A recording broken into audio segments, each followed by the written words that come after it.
I always ask men when I'm speaking in either family conferences or men's conferences. I say, oh God, let me just ask you a question. If your wife is sitting beside you, don't answer me. Is one woman not enough trouble? And the men will, if their wife did that, they will just look straight. They will not talk. There's some friends that my husband had that were not believers, and I did not like them coming to my house. Because he knew he would not tell me he's bringing them. He just show up at the door with them. Oh, honey, some people are coming for dinner. Not in my house. I'll smile at him, he will pass. Then my face will change. The way I will look at the man will say, oh, Greg, I'm so sorry, I just got a phone call. I have to go for a meeting. I said, they go, because if you enter here, you die. One woman is enough. How many of you watched August meeting? Hey, see how men were running from the houses they built because one woman was inside that house. How does a man gather 1,000? I dare say Solomon did not have 1,000 women, he had 2,000 because each one came with her mother. Hey, 1,000 wife, 1,000 mother-in-law. All of them pulling him in the direction of their gods. And Solomon, do you know that all of David's walk with God, he never appeared to David even once, but he came to Solomon twice. He had a special name for Solomon, Jedidiah, my beloved. All of that did not immune Solomon to what was already in his lineage, because nobody dealt with it. And I said to God, David, do bad. And God said to me, it wasn't David, it was Judah, 10 generations away. Judah, who forgot that the scepter shall not depart from his hand, nor the lawgiver from between his feet. Judah carelessly stepped out of his house to go sleep with a prostitute. Oh, but it wasn't a prostitute, it was his daughter-in-law. So incest entered the family. That's why Amnon will rape Tamar. That's why Absalom will sleep with his father's wife.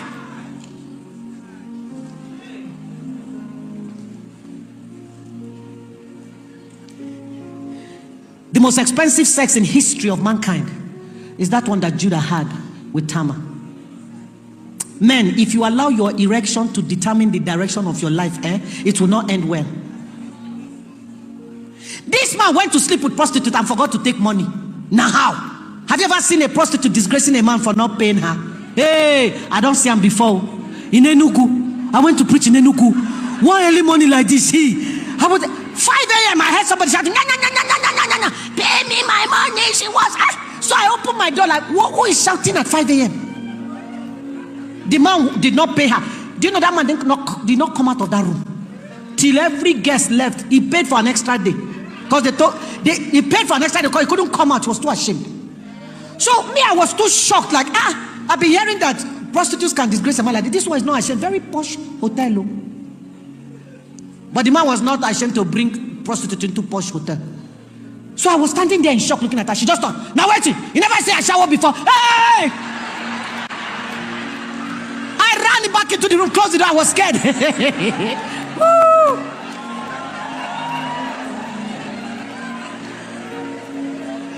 Judah was so focused on having sexual gratification that he did. What kind of sexual need is that Judah did not recognize his daughter-in-law, did not recognize her voice?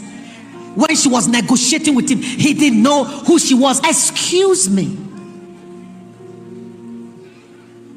She asked him for 3 things when he couldn't pay her. Give me your ring, give me your bracelet, give me your staff. Hey, be careful where you unzip your skirt or your trouser, because you are dropping some critical things on the ground. When you stand up, you will leave them there. She asked for his ring. In those days, every law that a king brought into effect did not take effect until the seal of his ring was upon it. That's your authority you are dropping there. Only titled men wear bracelets. If you see a man wearing coral beads, he's a prince. And she took his bracelet. That was his status. Judah was a son of Israel. He was a prince with God. And then she took his staff. The Bible says, thy rod and thy staff, they comfort me. The staff is what the shepherd uses to lead the sheep. That's your leadership. So when they take from you your authority, your status, your leadership, what is left of you? You have become a loaf of bread. The Bible says he that committed adultery is reduced to a loaf of bread. There's one bread in Port Harcourt called Skipper's bread. Very nice bread. Only me, if I sit down well, I go finish one loaf. So anybody can come into your life, tear what they want and walk away, and you are exposed. And Judah slept with Tamar.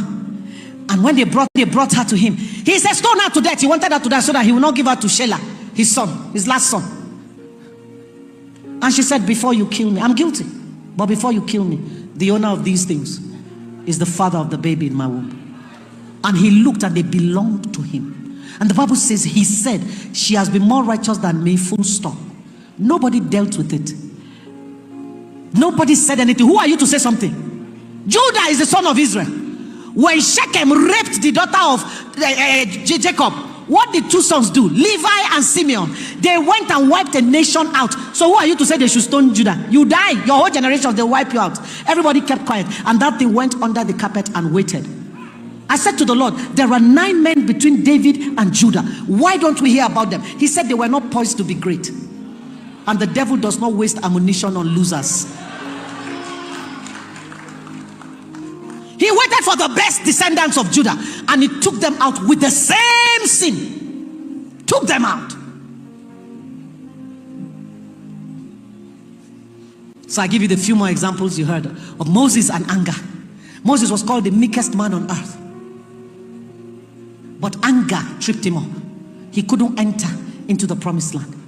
Where was Moses' anger from? 10 generations away. He's a descendant of Levi. Levi is one of the ones that killed off Shechem. When Jacob was dying, he spoke about the anger of Levi on his deathbed. And it waited and it knocked Moses out of service. Rebecca said to her son Jacob, go and deceive your father. He said, what if he finds out that I'm not Esau and he curses me? She said, let the curse be on me, go and deceive him.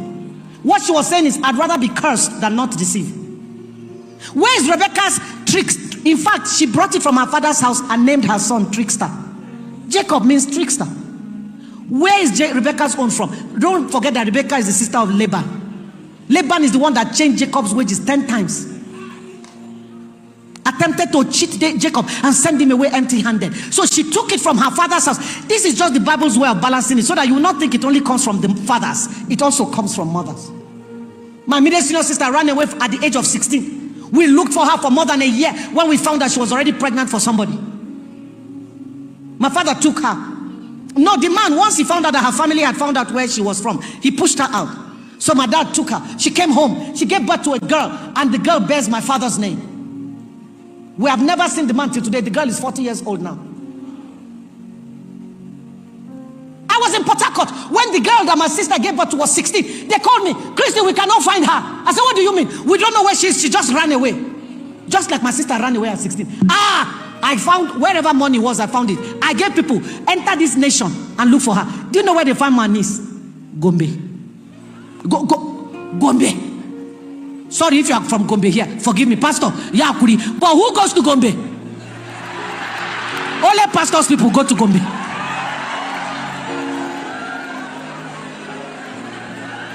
They found my niece in Gombe. I took my niece. I said, bring her to me. Bring her to me. Bring her to me. They brought her to me. I said to her, why did you run away? She said, Mommy, I don't know. Something was just telling me, go. The enemy was trying to establish a pattern. Don't play with these things. The devil cheats us when we are ignorant. We don't speak about these things because we don't know the fullness of Christ's work. We speak about them because we have to know in order to stand and fight well. Paul said, I fight not as one that beats the air. What was Paul talking about? Why is Paul still fighting? I fight. I want to be precise in my fighting. This thing. There are some families here. Every generation somebody commits suicide. And the person may not have even heard of the previous generation who committed suicide, but they'll do it. Why? There are familiar spirits that hang around families. They trigger behaviors to be repeated. And that's why the Yorubas have names like Babatunde, Yetunde. It's not Babatunde anything. What do the Igbos call them? What's the equivalent of Babatunde in Igbo land? Nana. Oh, the father of the father. You have come back. Finally, the Lord has done it.